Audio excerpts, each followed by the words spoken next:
اگر ایک وزیر اعظم بیٹے سے تنخواہ نہ لینے پہ نکالا جا سکتا ہے تو دوسرا وزیر اعظم کیا بیٹی چھپانے پہ نہیں نکالا جا سکتا؟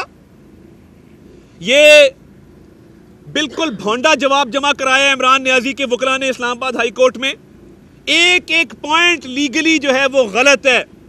میرٹ پہ آ کے بات کریں, مت کہیں کہ جی یہ پہلے ایک دفعہ سنا جا چکا تھا, وہ جی فلاں جج صاحب نے معذرت کر لی تھی, وہ جی یہ مینٹینیبل نہیں ہے, اسلام آباد ہائی کورٹ اس کو نہیں سن سکتی. یہ آپ کے سارے پوائنٹس غلط ہیں. میں ایم این اے نہیں ہوں, نیا پوائنٹ سن لیں. ابھی نوٹیفیکیشن ہوا ہے, ابھی نئے الیکشن لڑنے جا رہے ہیں اور کہہ رہے ہیں میں ایم این اے نہیں ہوں, آپ میرے سے نہیں پوچھ سکتے. بھائی آرٹیکل 62 ہے, آرٹیکل 62 کے تحت صرف یہ طے ہونا ہے کہ آپ ایم این اے بننے کے اہل ہیں کہ نہیں ہیں. آپ نہیں ہیں اہل.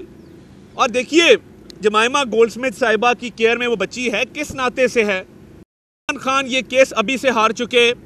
عمران خان نے کورٹ میں جو جواب جمع کرایا ہے یہ اعتراف ہے شکست کا, اس میں قانونی طور پہ کوئی وزن نہیں ہے.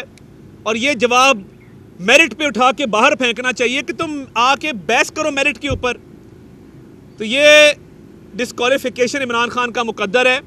قانونی طور پہ میں نے آپ کو بریف کر دیا, ذرا سیاسی طور پہ طلال صاحب اس پہ روشنی ڈالیں گے.